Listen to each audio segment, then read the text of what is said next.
Muy bien. Recording is on. Listo. Voy a compartir pantalla y vamos a ver un PowerPoint para apoyarme en la... Ay, no, esperen. Que tengo que abrir el PowerPoint primero.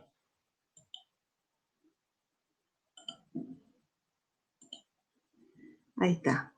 A ver.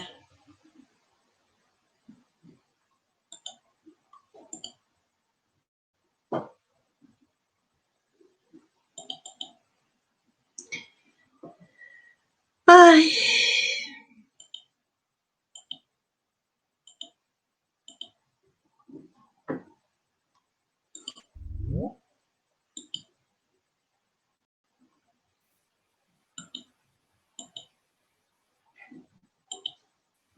Espérenme un cachito que salgo y vuelvo a entrar porque me volvió a pasar lo mismo.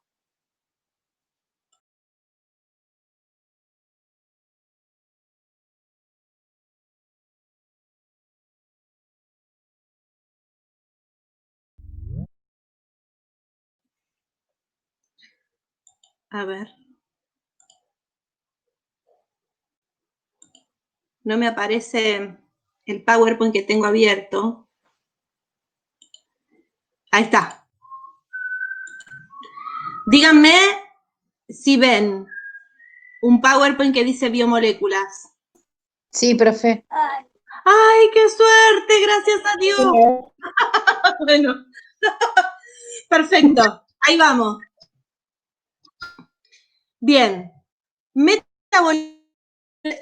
Las primeras reacciones químicas que producen las células van a generar las distintas moléculas de las biomoléculas. ¿Cuáles son estas? Los azúcares,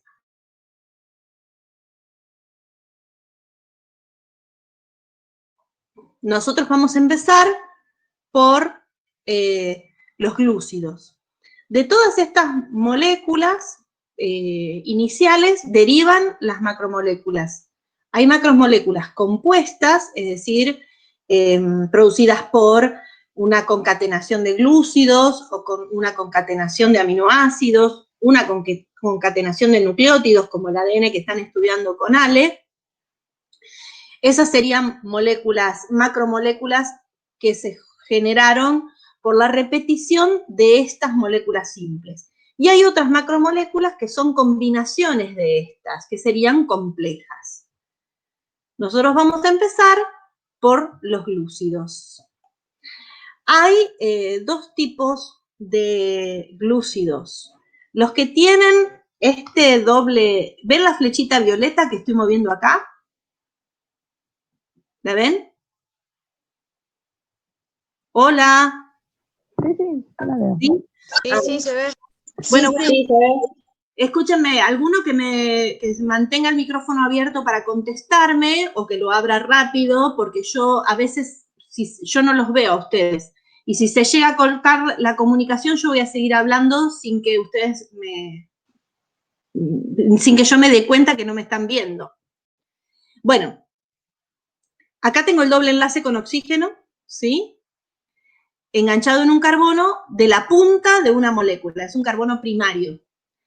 Este carbono tiene un enlace para arriba y un enlace para abajo, quiere decir que acá hay otro carbono y acá hay otro carbono. Este es un carbono secundario, el doble enlace con el oxígeno está ahí. Este grupo se llaman cetonas y estos se llaman aldehídos. Son dos tipos de estructura, la misma estructura, el doble enlace con oxígeno, o está en un carbono primario o está en un carbono secundario. Y eso va a tener que ver con determinados comportamientos de las sustancias. Todos los glúcidos simples tienen de 3 a 9 carbonos y la nomenclatura termina en osa, glucosa, sacarosa, fructosa, galactosa, ¿sí? Esta estructura tiene carga eléctrica, este oxígeno se ioniza y entonces son solubles en agua, ¿sí? Tienen alta solubilidad en agua, baja solubilidad en alcohol.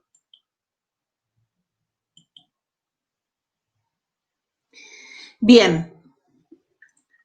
Les dije, el doble enlace con oxígeno en un carbono primario produce las derivadas de las aldosas, porque esto funciona como un grupo aldehído. Y el doble enlace en carbono secundario forma las cetosas, porque esto es un grupo cetona, ¿sí? Hay grupos oxidrilos y por eso se dice que los azúcares son polialcoholes, ¿sí? Todos los demás carbonos tienen un grupo oxidrilo cada uno, y en el otro enlace tienen un hidrógeno.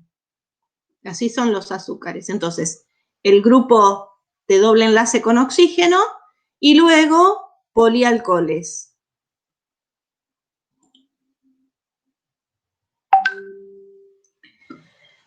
Como estos carbonos tienen el oxidrilo para un lado o para el otro, por ejemplo, esta glucosa tiene el segundo oxidrilo girado, ¿no? Y todos los demás dan para este lado. Pero si yo los cambio de lugar, si a este lo pongo del lado derecho y a este del lado izquierdo, formo un azúcar de 6 carbonos que no es glucosa, es otra cosa. Son isómeros. Levógiros o dextrógiros, es decir, ¿cómo? ¿Cómo?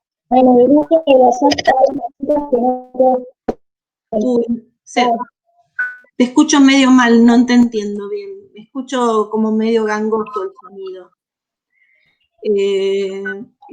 Vuelvo a repetir. Entonces, un azúcar tiene un doble enlace con oxígeno o en carbono primario o en secundario. Los demás carbonos tienen oxidrilo para un lado, hidrógeno para el otro. La presencia de oxidrilo o grupos alcoholes provoca que se considere a los azúcares como un polialcohol. Estos carbonos tienen los oxidrilos en distintas posiciones. Si los tienen, según la posición de los oxidrilos, está el nombre del azúcar. La glucosa tiene el carbono 2, 4, 5 y 6 tienen el oxidrilo para el mismo lado y el carbono 3 lo tiene para el otro, ¿sí? Si tienen esa posición los oxidrilos es glucosa y si lo tienen para algún otro lado, cambia el nombre el azúcar. Acá, por ejemplo, tienen las distintas posiciones de los alcoholes. Ven que acá tienen los oxidrilos para el mismo lado y este lo tiene en posición trans. Esto se llama cis y esto se llama trans. Acá tiene todos los oxidrilos en posición cis, acá tiene uno en trans y este otro del mismo lado. ¿Ven? Eso da todos los isómeros y toda la nomenclatura de azúcares, que nunca tendrán que recordar jamás.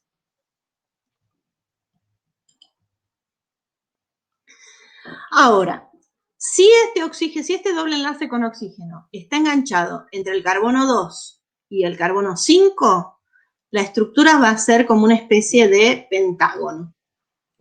Y si el doble enlace con oxígeno está entre el carbono 1 y el carbono 5, la estructura da un ciclo que forma un hexágono. Las glucosas son así, las fructosas son así. Igual tiene 6 carbonos, igual tiene la misma cantidad de carbono, la misma cantidad de hidrógenos, la misma cantidad de oxígeno. Es decir, la fórmula química de la fructosa y de la glucosa son idénticas. Lo que cambia es dónde está el doble enlace con oxígeno. En el caso de la glucosa está en el carbono 1 y por lo tanto es un carbono primario, es una aldosa, y en el caso de la fructosa está entre el carbono 2 y el 5, quiere decir que no está en ninguna punta, no está ni en el 1 ni en el 6, está en el medio, y por lo tanto es una cetosa. Esa es la fórmula química de la fructosa, que es un ciclopentano como la furanosa.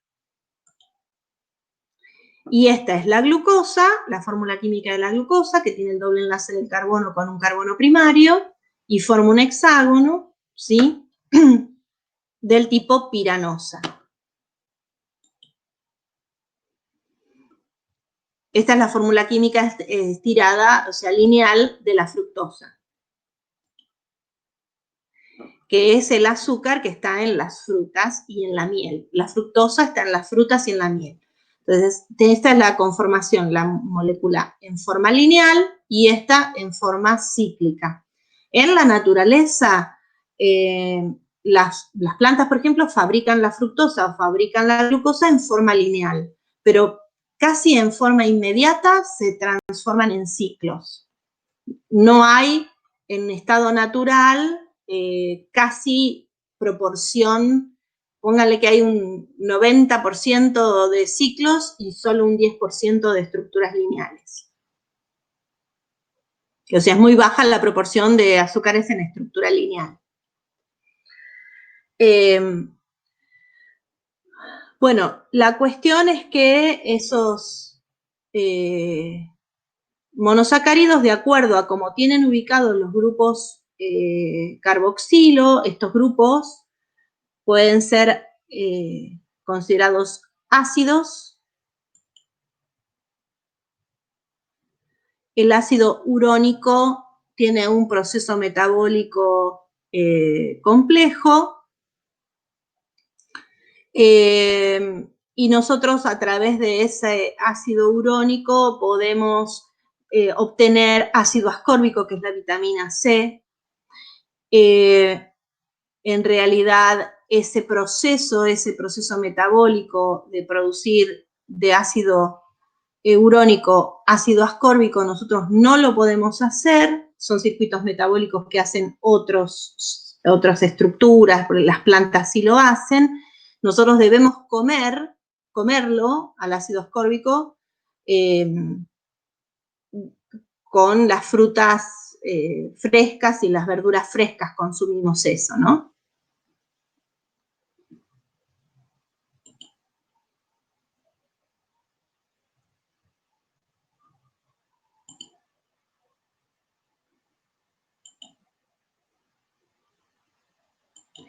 Estos polialcoholes, fíjense que les falta, a todos estos polialcoholes, les está faltando el doble enlace con oxígeno. Son derivados de los azúcares primarios,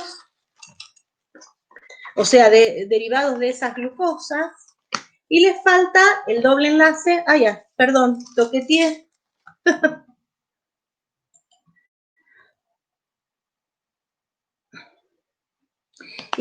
Si ustedes se fijan y miran con atención, van a ver que en ningún lugar de todos esos enlaces les encuentran el doble enlace con oxígeno. Entonces, estos ya son moléculas que derivan de los azúcares simples que se habían formado antes. ¿Sí?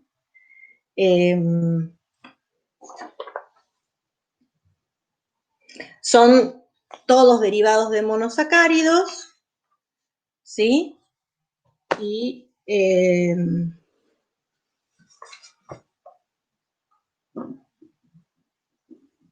vamos a ir viendo algunos.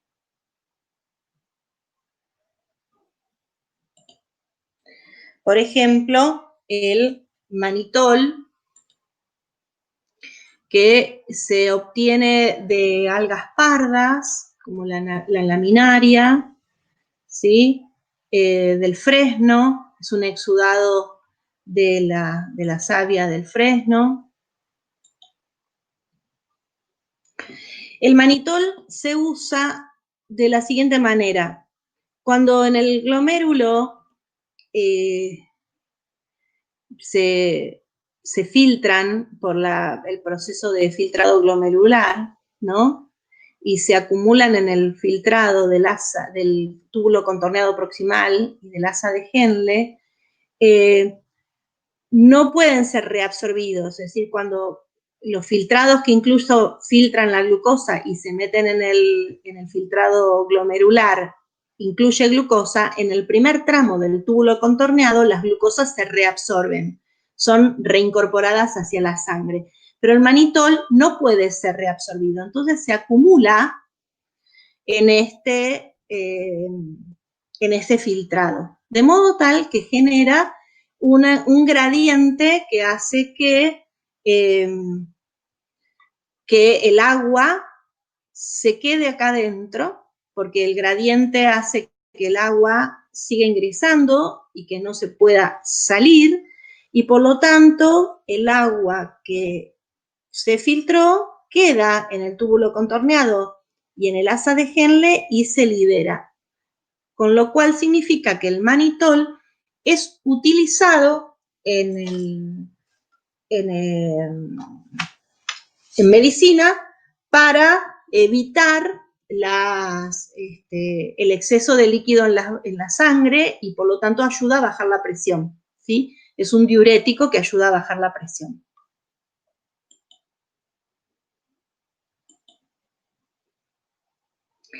El sorbitol deriva de los frutos del cerval, que es este árbol que está acá, ¿sí? De ahí deriva la palabra sorbitol.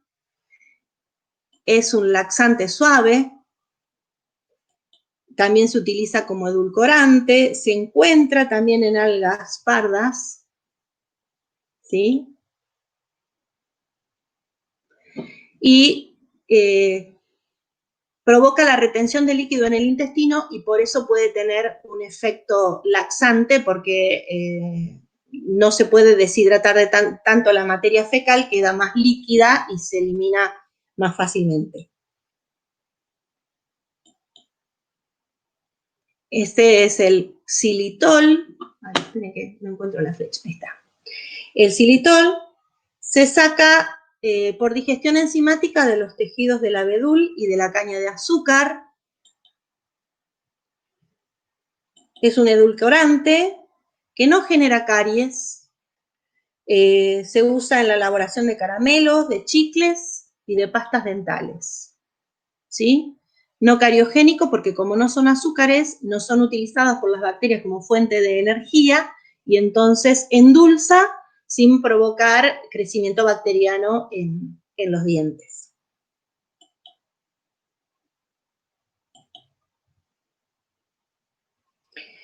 Ese es el ácido fítico derivado de la fitina, ¿sí?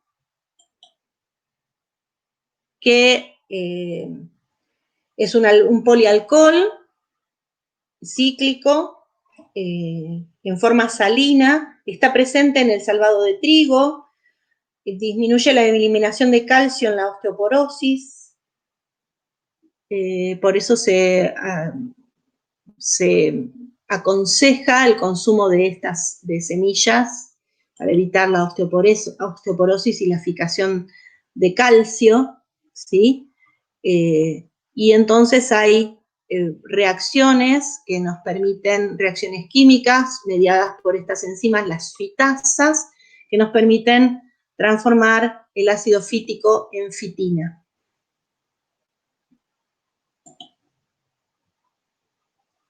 Y la fitina en vitamina B8, que se llama también inositol. Todas presentes en legumbres, ¿sí?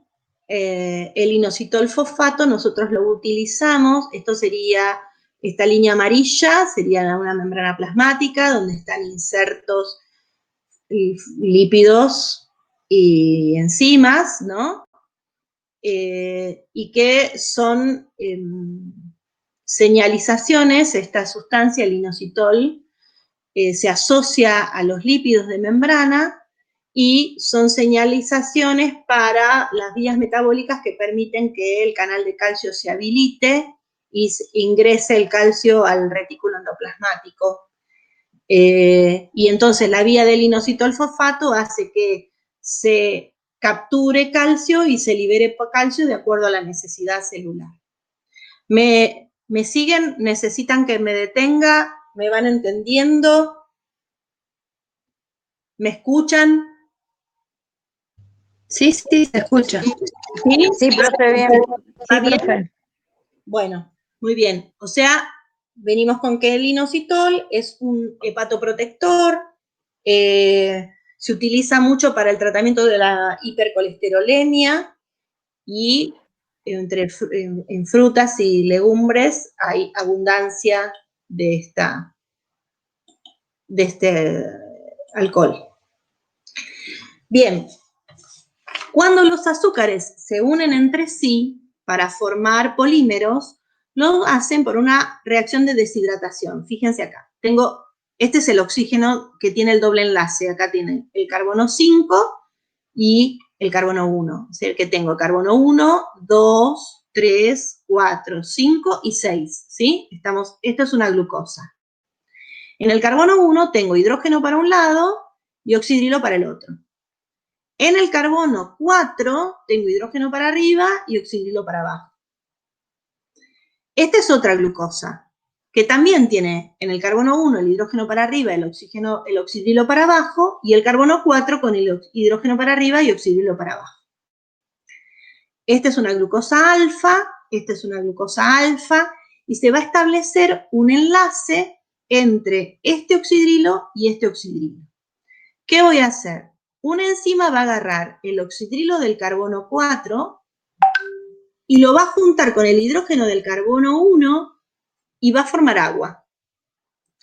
Este oxígeno que quedó unido acá, tiene el electrón que compartía con el hidrógeno, lo tiene ahora suelto. Y este carbono que tenía un electrón compartido con el oxidrilo, lo tiene ahora suelto, porque el oxidrilo se le fue. Entonces, este oxígeno va a compartir su electrón con este carbono, que también tiene su electrón sin compartir, y van a formar este enlace covalente, uniendo entonces este azúcar con un enlace éster, es decir, con un enlace donde hay un oxígeno que sostiene una cosa de un lado y una cosa del otro. Ese enlace se llama glucosídico. Alfa, porque esta es una glucosa alfa y esta también, las reconozco porque en el carbono 1 el oxidrilo está para abajo, y el enlace es entre el carbono 1 de esta glucosa con el carbono 4 de esta. ¿Se entiende? Entonces, enlace glucosídico alfa, porque estas dos glucosas son alfa, 1,4 porque es entre el 1 de acá y el 4 de acá, sucede el enlace, ahora tengo un disacárido y agua libre, ¿sí? Ahora, acá tengo el carbono 1, ¿me entendieron el primero? Sí, Betty. Sí, bueno. Sí, sí, profe. Sigo acá.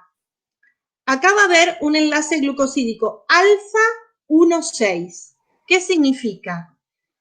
Que voy a tener el carbono 1 enlazado no con el 4, sino con el 6 de otra molécula, ¿sí? Tengo el 1, 2, 3, 4, 5, 6. Esta glucosa es alfa porque tiene el oxidrilo para abajo, esta glucosa es alfa porque tiene el oxidrilo para abajo, entonces va a ser un enlace glucosídico alfa, ¿sí? Este va a prestar su hidrógeno, este su oxidrilo, con eso armo la molécula de agua y este oxígeno me va a quedar unido a ese carbono. ¿Sí? Este es el enlace 1,6. Ahora fíjense acá. Miren para dónde tiene el oxidrilo la glucosa. ¿Ven que lo tiene al revés? Esta es una glucosa beta.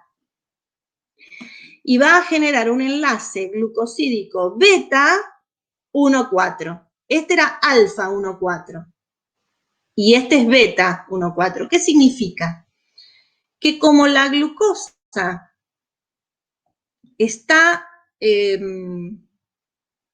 con el oxidrilo para arriba, esta no va a encajar en el mismo plano que esta. A esta la tengo que girar.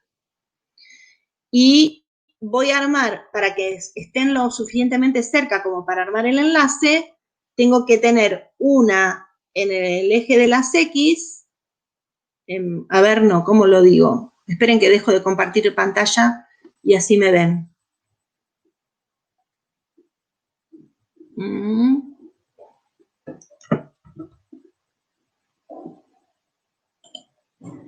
¿Me ven ahí? Sí, sí. Sí. se ve. Tengo una glucosa está así, y la otra glucosa, en vez de engancharse así, se engancha así. ¿Entienden? Para poder encajar los oxidrilos, para que los oxidrilos se enfrenten, como una lo tiene para arriba y la otra lo tiene para abajo, las tengo que girar para que se encuentren, ¿sí? Entonces las voy a tener en distinto plano de posición.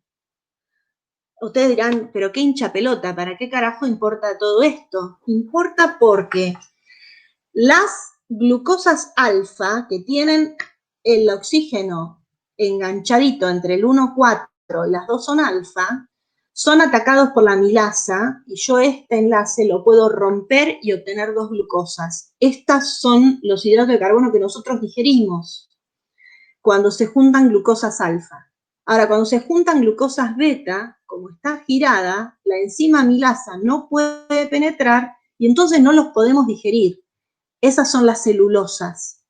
Todas las fibras vegetales tienen glucosas beta y por eso nosotros no podemos digerir las fibras. ¿Se entiende? Porque es importante la posición del oxidrilo. Si son alfa, tengo los oxidrilos para abajo y establezco esa unión 1,4 con las glucosas en el mismo plano. Y si son beta, establezco la unión 1,4 con las glucosas en distinto plano y ya no las puedo digerir. Y no, entonces eso no lo voy a aprovechar, no lo voy a poder absorber. ¿Se entendió? Sí, sí, se entendió.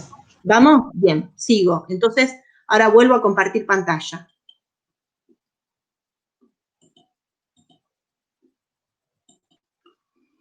¿Ya se ve? Sí, se ve. Bien. Sí. Entonces sigo desde la diapositiva actual la presentación. Bueno, no me da bola. Ahí está. Buah. Entonces, la unión glucosídica es la que se establece entre glucosas. Tenemos en el mismo plano la alfa 1,4 y la alfa 1,6 y en distinto plano la beta.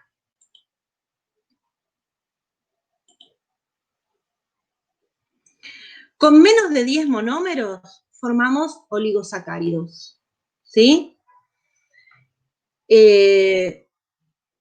Pueden o no liberar electrones. Si liberan electrones son reductores. Son reductores. ¿Qué significa que sean reductores?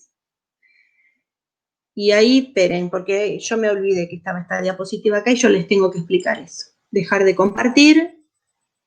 Nos volvemos a encontrar. Bien. Vamos a ver.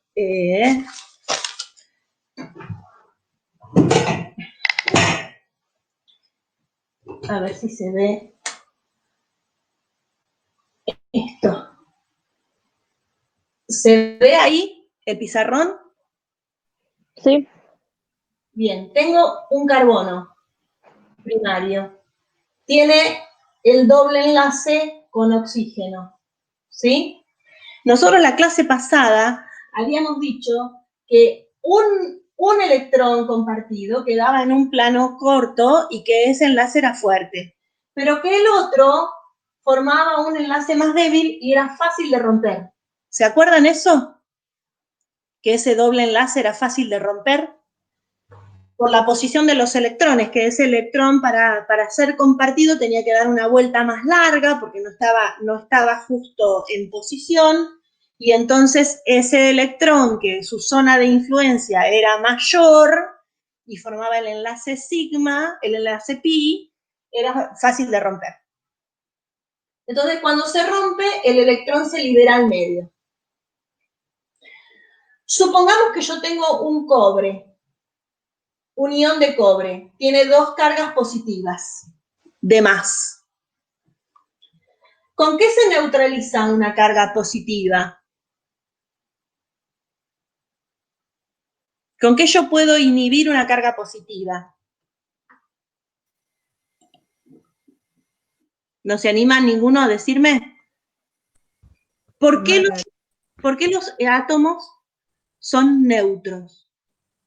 porque tienen igualadas las cargas, con una Exacto. negativa. Porque tienen la misma cantidad de cargas positivas que negativas. Para cada electrón tengo un protón, ¿sí? En el núcleo. Entonces, no son iones. Ahora, cuando me sobran protones o me sobran electrones, tienen carga, están ionizados, ¿sí? Entonces, si este tiene carga positiva, quiere decir que le faltan electrones. Si este suelta electrones, va a engancharse con esa carga positiva del cobre. El cobre era más 2, tenía 2 cargas positivas. Si este electrón se salió de la glucosa y se engancha con esa carga positiva del cobre, ahora al cobre solamente le queda una carga positiva sin enganchar. ¿Se entiende? ¿Me siguen ahí? ¿Me siguieron? Sí, sí. Si yo tengo otra glucosa en el medio y a otra se le rompe el doble enlace y larga un electrón, ese electrón va a ir a contrarrestar a la otra carga positiva del cobre. Y ahora ya no tengo cargas positivas, tengo cobre metálico, cobre cerito. ¿Entienden? Yo tenía más 2, después se hizo más 1 y ahora es 0. ¿Qué pasó con el número? Cada vez se hizo ¿cómo? ¿Qué le pasó al número? Se redujo. Bien, por eso es reductora. ¿Se entiende? Algo se reduce cuando se le reduce el número de oxidación. Cada vez tiene menos, va capturando electrones, ¿sí? La glucosa cede electrones, se oxida. Y el otro capta electrones, se reduce. Ustedes conocen el color del cobre metálico, es como los alambres de cobre que hay adentro de un cable. ¿Qué color tiene un alambre de cobre? ¿Cómo lo definirían a ese color cobre?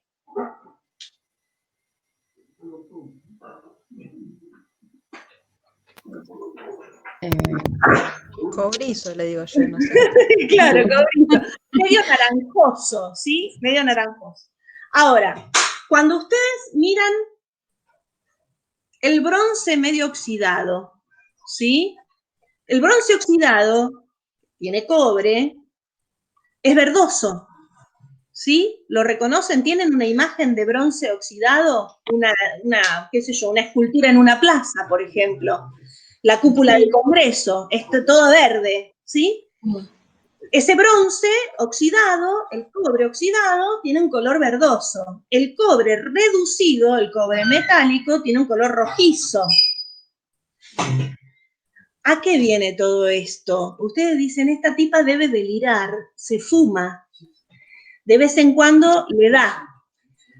En realidad, me importa que sepan esto, que lo entiendan, porque cuando uno hace un análisis de diabetes en orina, está utilizando sulfato de cobre en un indicador químico que está oxidado y que se va a reducir.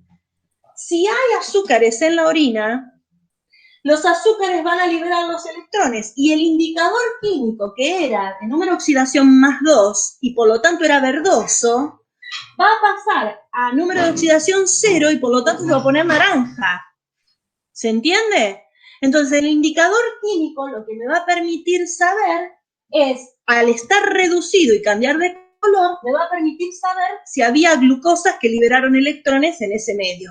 Si hay glucosas en orina, tengo glucosuria. Si tengo glucosuria y además tengo cetonuria, probablemente lo más seguro es que sea diabético. ¿Se entiende? Cuando ustedes hacen el análisis de biomoléculas con indicadores químicos en el laboratorio con los chicos y ustedes usan reactivo de Fehling o reactivo de Benedict para encontrar azúcares simples, están haciendo esto. Están poniendo en el medio azúcares y van a meter reactivo de Fehling o reactivo de Benedict que tiene color turquesa porque tiene óxido de cobre adentro, tiene sulfato de cobre metido, Cuando ustedes calientan el tubo de ensayo, aceleran la cinética molecular, ¿sí? El calor acelera la cinética molecular, este doble enlace se rompe, libera el electrón reduce al cobre del medio y el cobre va cambiando su color de azul turquesa a verde, de verde a amarillo, de amarillo a naranja, de naranja a rojo ladrillo. Cuanto más rojizo se pone, más cantidad de electrones agarró, por lo tanto, más proporción de azúcares hay. ¿Me entendieron? Sí, sí. Sí. ¿Qué no deben hacer? No deben hacer esa experiencia con cetosas, porque las cetosas tienen este doble enlace protegido porque lo tienen adentro de un carbono secundario. Entonces no va a liberar el electrón ese doble enlace. Las cetosas no liberan el electrón y por lo tanto no reducen al Fehling o al Benedict. Y por lo tanto yo no las voy a descubrir. Si uso para hacer el práctico sacarosa, que es un disacárido, el azúcar que usamos para endulzar la comida, ese azúcar no es reductor. Y si utilizan fructosa, tampoco es reductor. Entonces no van a tener reducciones de cobre y el indicador químico no va a reaccionar si están usando ese tipo de sustancias, ¿sí? Pueden usar aldosas para obtener ese tipo de resultados y esa experiencia de laboratorio, no cetosas. ¿Por qué? Porque las cetosas tienen el doble enlace en un carbono secundario. En cambio, las aldosas tienen el doble enlace en un carbono expuesto, en un carbono que está en la punta de la molécula y queda expuesto al medio. ¿Se entendió? Sí, sí, sí. Bien. Vuelvo a compartir pantalla.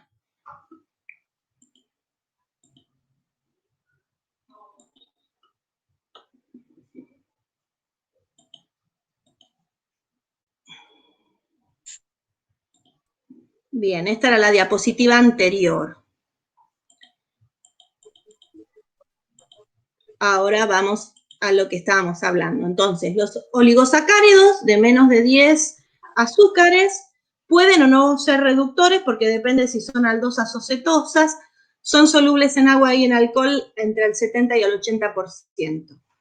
Si son los 10 monómeros iguales, o sea, son 10 glucosas seguidas, es solo un tipo de azúcar, se llaman homogéneos. Como por ejemplo la maltosa, que es la que nosotros obtenemos en la boca por digestión de la amilasa salival. Nosotros comemos almidón, una media luna, y la amilasa salival la rompe en maltosas, en 2 glucosas. Esto, como las dos son aldosas, la maltosa sí va a dar reacción con el Benedict, ¿eh? Cuando son distinto tipo de azúcares, las que forman el oligosacárido, son heterogéneas. La sacarosa es una glucosa con una fructosa. Como la fructosa es una cetosa, por eso no da la reacción con Benedict o con Fehling.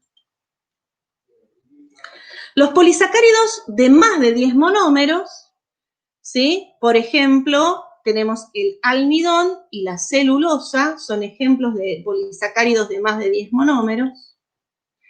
Y también la quitina, que forma el exoesqueleto de los artrópodos, ¿sí? Las hemicelulosas, que están presentes en algunas capas bacterianas, ¿sí? Toda esta estructura que tiene pectina, microfibras de celulosa, hemicelulosa, todo esto forma la madera, ¿sí? Bien, el almidón está formado por combinaciones de 2 tipos de sustancias, la amilosa y la amilopectina. ¿Cómo es la amilosa? Fíjense, tengo el oxígeno con bracitos para abajo. Acá hay un corchete porque significa que hay un montón, ¿sí? Pónganle 20 seguidas. Tengo 20 seguidas así, todas con el oxígeno para abajo, son todas alfa glucosas y lo que va a producir es un efecto de espiral. La amilosa va a ser un efecto espiralado. La amilopectina es también formada por una combinación de glucosas con enlaces 1,4, pero cada 15 restos más o menos hay un enlace 1,6 y produce ramificaciones. Cuando nosotros hacemos la prueba del Lugol para reconocer la presencia de almidones, va a ubicarse el yodo del alcohol yodado del Lugol. El Lugol es alcohol yodado. Por lo tanto, si no tienen Lugol en el laboratorio, pueden usar el Pervinox, que es alcohol yodado, ¿sí? Que lo compran en la farmacia, no necesita un Lugol de laboratorio complicado. Con Pervinox funciona. El yodo del Pervinox se va a meter en esta ranurita, en este espacio. A eso se le llama adsorber, con D, no absorber con B larga, sino con D, adsorber. El yodo se adsorbe y eso va a dar un cambio de coloración. Y nosotros vamos a decir que el Lugol se puso oscuro porque hay almidón en ese medio, ¿sí?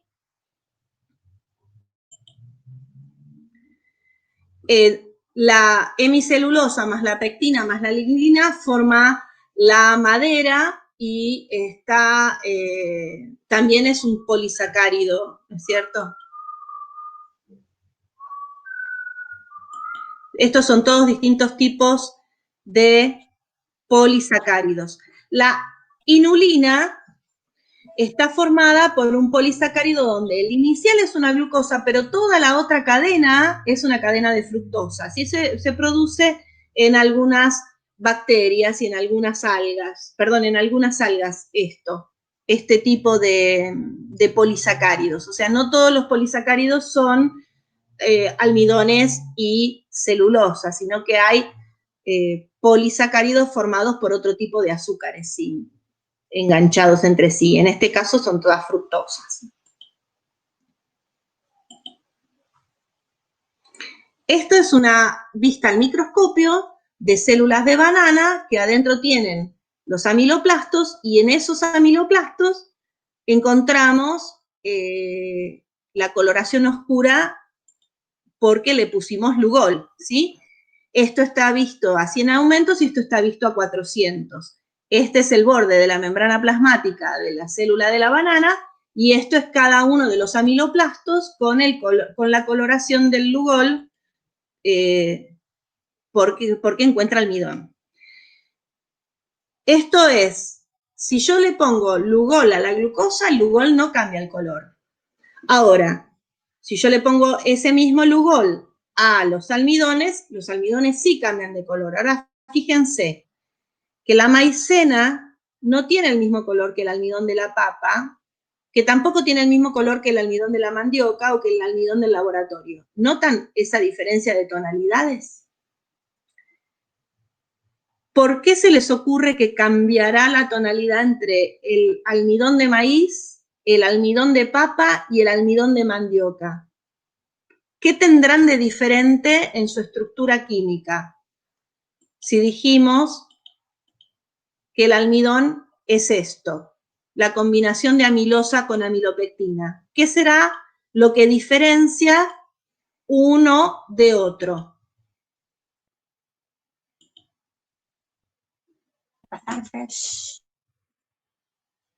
¿Se les ocurre? ¿No? ¿No se les ocurre? La diferencia que hay entre un tipo de almidón y otro es la proporción que hay de amilosa y de amilopectina. La diferencia de proporciones entre una y otra variedad va a hacer que capturen más o menos cantidad de yodo. Cuanto más yodo captura, es decir, cuanto más amilopectina tiene, más oscuro es. Por eso va a haber diferencia de coloración cuando les pongan el Lugol. No es que les salió mal el práctico, es que es distinta la fuente de almidón y por lo tanto tienen distinta proporción de amilopectina. Si ustedes leen los libros les va a decir que el Lugol se pone negro. Mentira. depende de que el almidón de laboratorio se pone negro, pero todas las otras cosas que ustedes usan, fuentes de almidón caseros, va a cambiar su coloración de acuerdo a la concentración de amilopectina que tenga. ¿Estamos?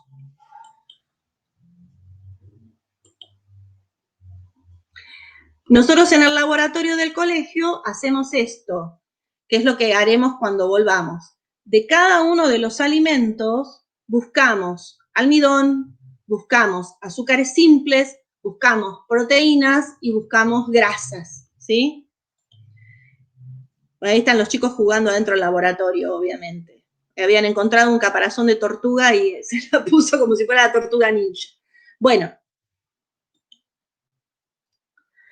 Ahora, los azúcares pueden derivar en otro tipo de moléculas donde empiezan a jugar combinaciones y a transformarse los azúcares en lípidos. Por ejemplo, el tema de las saponinas que producen sustancias amargas, porque son combinaciones con sales de sodio, de potasio, y que suelen estar en las cubiertas de las semillas. Un cereal que saponifica mucho es la quinoa, que ustedes si quisieron comer quinoa y no lavaron bien las semillas, van a tener un sabor bastante amargo, ¿sí? Esta espuma la hace la quinoa cuando uno la lava. Hay que lavarla varias veces con agua fría, o si no, meterle agua bien hirviendo a las semillas, que haya mucha abundancia de agua hirviendo y esperar a que el agua esa se enfríe. En ese proceso se liberan las saponinas y entonces se libera esas sustancias amargas, se enjuagan y se pueden comer. Estos son los alimentos ricos en saponinas, ¿sí? Todas las cosas que son medianamente amargas tienen saponinas. Las berenjenas, los espárragos. Las saponinas nos ayudan a modular el sistema inmune, nos hacen resistencia a patógenos, nos mejoran la absorción de nutrientes, impiden la liberación de amoníaco. Son importantes las saponinas en la dieta. Por eso es importante comer berenjena y espárrago y todo eso, ajo. Bien, los dextranos son polisacáridos que producen algunas bacterias que tienen otro tipo de enlaces. ¿Ven? Alfa 1,2, 1,3, 1,4, depende de las especies, son distintos tipos de polisacáridos. Y en general se utilizan esos dextranos en los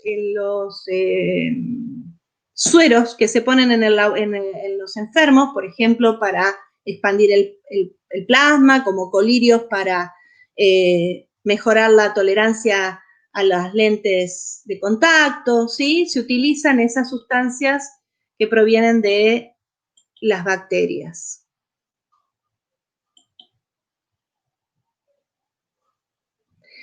El ácido algínico proviene de las algas pardas,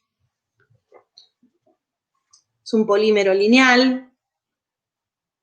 Las algas pardas como las feoficias, ¿sí? Y las algas rojas también.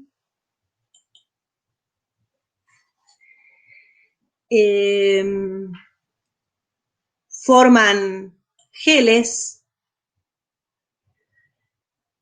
¿sí? Distintos tipos de geles que nosotros utilizamos en la industria alimenticia, por ejemplo, en las gelatinas, ¿sí? Como el agar-agar, es un polímero lineal de galactosa, ¿sí? Estamos hablando de polímeros, no solamente los polímeros son de glucosa, en este caso de galactosa, algas rojas, algas verdes. Ese agar-agar puede venir en polvo, en escamas o en cristales, y nosotros los usamos para armar el soporte de las cajas de Petri para hacer cultivo bacteriano, ¿no?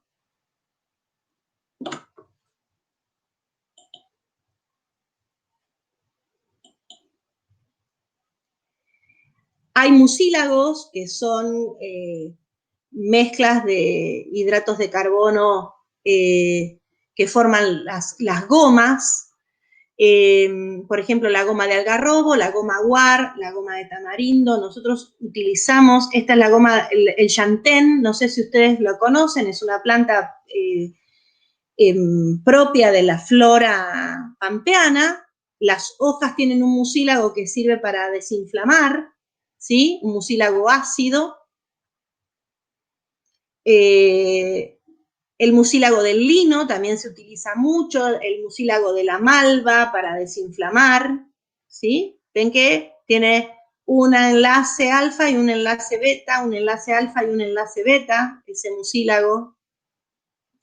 Esa es la pectina. Nosotros usamos la pectina para que, por ejemplo, que se armen las mermeladas. Las pectinas están mucho en las semillas de las frutas. Si hacemos una mermelada, o en la cáscara de la sandía, la parte blanca de la sandía, por ejemplo.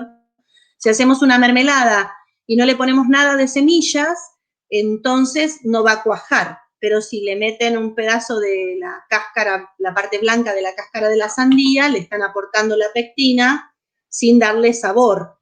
Y se les va a cuajar la mermelada, les va a generar la untuosidad típica de la mermelada, después le quitan el cacho de cáscara de sandía, que no les va a aportar ningún sabor, pero sí aportó la pectina para esa ligazón.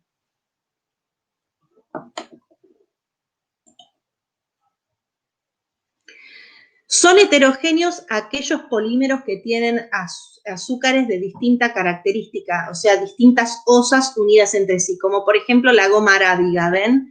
Que tiene galactosas, pero también tiene arabinosas, tiene distintos tipos de azúcares enlazadas entre sí. Se saca de la acacia senegal, la goma arábiga.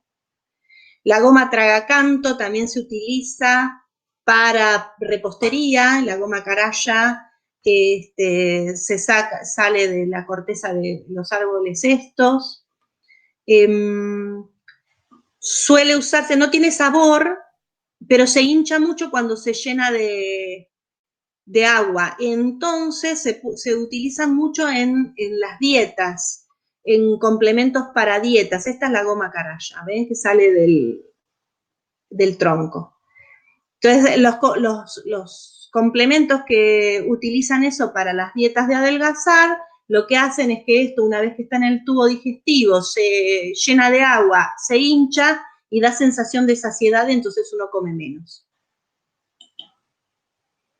Esa es la goma brea de la planta de este árbol chaqueño o de la espina corona, ¿sí?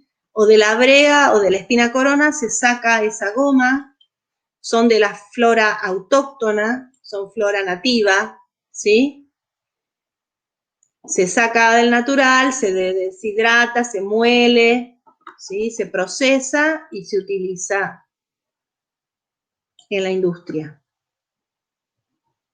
Ahora, esos azúcares, cuando se produce en metabolismo secundario, generan sustancias que se llaman heteróxidos, como el péptidoglicano, es decir, azúcares unidas a aminoácidos, que serían glucoproteínas, ¿sí? Glicósidos, que son derivados que van a funcionar en distintos procesos. Estos glicósidos se van a ir transformando para dar una estructura que se llama ciclopentano peridrofenantreno, y esa estructura de ciclopentano peridrofenantreno se va después a transformar metabólicamente en otras cosas en nuestras células, como por ejemplo en colesterol, que es un lípido, o se puede transformar en sustancias, o sea, los azúcares derivan en estas sustancias que se llaman glicósidos, que van a tener efectos en las células, como por ejemplo activar funciones cardíacas, ¿sí? Metabolismo secundario significa que son procesamientos de las células que suceden a partir de esas moléculas primarias que vimos. Como por ejemplo las cumarinas, que son sustancias que derivan de los azúcares, que se ubican en las hojas y que ya son lípidos porque tienen dobles enlaces, son sustancias volátiles. Entonces, de un azúcar van derivando por metabolismo secundario a construir dobles enlaces de los carbonos. Esos dobles enlaces con los carbonos transforman estos ciclos que no son volátiles en volátiles. Cuando son volátiles se liberan al aire. Cuando se liberan al aire los perciben los sensores de los insectos, por ejemplo, y van a atacar al que se le está comiendo la planta, ¿sí? Entonces, por ejemplo, es una señal que utiliza la planta, volatilizar eso, para llamar a quienes defienden a la planta del depredador. Todas estas son derivados de azúcares que se transformaron en lípidos o lípidos asociados, ¿sí? Todas estas sustancias que vamos a ver bien la clase que viene cuando veamos lípidos. Entonces hay aminoazúcares, que son azúcares asociados a aminoácidos, ¿sí? Asociados a ésteres, carbónicos, fosfóricos, sulfúricos, que van a dar los distintos aromas de las frutas.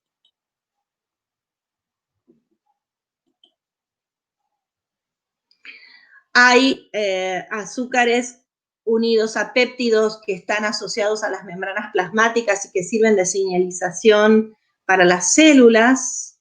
No nos vamos a detener mucho en esto porque los vamos a ver la clase que viene asociados a lípidos, pero estos son típicos hidratos asociados a proteínas que están enganchados en las membranas de las células de los cartílagos. Por ejemplo, si van en la farmacia deben haber visto compuestos de condroitin sulfato para aliviar problemas de artritis, ¿sí?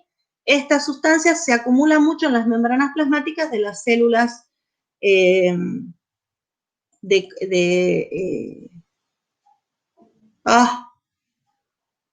cartílago. Y se ubican en el espacio intercelular. ¿Sí? Las células los fabrican y los liberan al medio externo. Entonces quedan en la sustancia intercelular.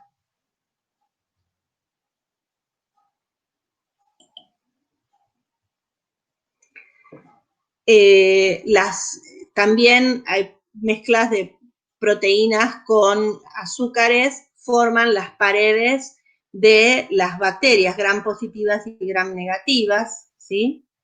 Que también vamos a ver la clase que viene, pero como para que vean el tema de los lípidos, de las sustancias complejas que son productos del metabolismo secundario. La clase que viene vamos a trabajar los lípidos.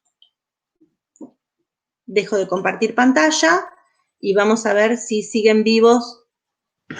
Sí. O si se murieron en el intento. No, acá estamos. ¿Están vivos? Sí, sí. Sí, profe.